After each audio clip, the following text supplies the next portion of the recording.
قصہ ایک بادشاہ کا۔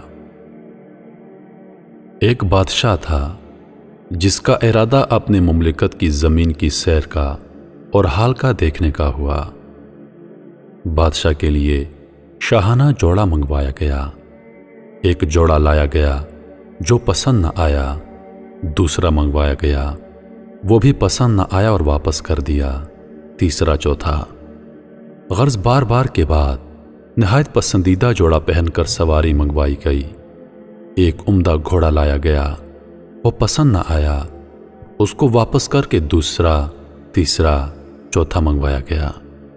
جب وہ بھی پسند نہ آیا تو سب گھوڑے سامنے لائے گئے۔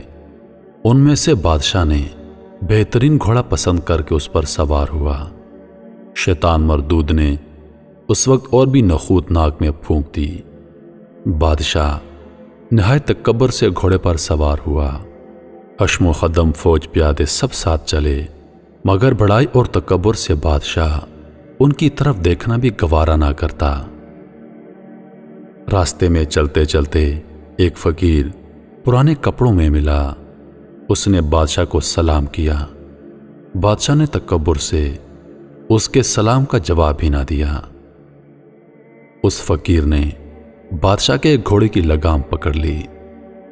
بادشاہ نے اس کو ڈانٹا، لگام چھوڑ، تیری اتنی جرأت کیسے ہوئی کہ تو نے میرے گھوڑے کی لگام پکڑ لی؟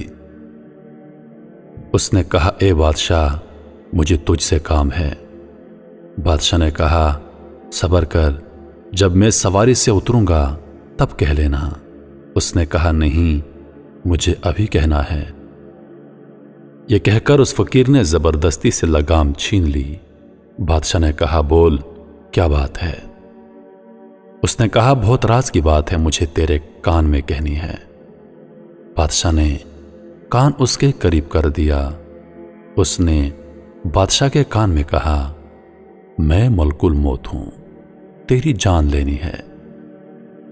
یہ سن کر بادشاہ کا چہرہ فک ہو گیا اور زبان لڑکھڑا گئی۔ کہنے لگا، اچھا، مجھے اتنی مہلت دے دے کہ میں گھر جا کر اپنے سامان کا انتظام کر دوں، گھر والوں سے مل لوں، ان کو وصیت کر دوں۔ ملک الموت نے کہا، بالکل مہلت نہیں ہے، اب تو اپنے گھر کو اور سامان کو کبھی نہیں دیکھ سکے گا۔ یہ کہہ کر اس بادشاہ کی روح قبض کر لی اور وہ گھوڑے پر سے لکڑی کی طرح نیچے گر کر مر گیا۔ اس کے بعد وہ فرشتہ ملک الموت ایک نیک مسلمان کے پاس گیا۔ وہ نیک بندہ بھی کہیں سفر پر جا رہا تھا۔ ملک الموت نے اس کو جا کر سلام کیا۔ اس نے کہا، وعلیکم السلام۔ ملک الموت نے کہا، مجھے تیرے کان میں ایک بات کہنی ہے۔ اس نے کہا، جی بالکل کہیے۔ ملک الموت نے اس کے کان میں کہا، میں ملک الموت ہوں، آپ کی روح قبض کرنے آیا ہوں۔ اس آدمی نے کہا، بہت اچھا کیا آئے ہو، بڑا مبارک ہے ایسے شخص کا آنا جس کا فراق بہت طویل ہو گیا تھا۔ مجھ سے تو جتنے آدمی دور ہیں ان میں کسی سے بھی ملاقات کا اتنا اشتیاق نہ تھا جتنا آپ کی ملاقات کا تھا۔ فرشتے نے کہا، تم جس کام کے لیے گھر سے نکلے ہو اس کو جلدی پورا کر لو۔ اس آدمی نے کہا، مجھے اللہ تعالیٰ سے ملنے سے زیادہ محبوب کوئی کام نہیں۔ فرشتے نے کہا، تم جس حالت پر مرنا اپنے لیے پسند کرتے ہو میں اسی حالت میں آپ کی روح قبض کروں گا۔ اس آدمی نے کہا، کیا تمہیں اس بات کا اختیار ہے؟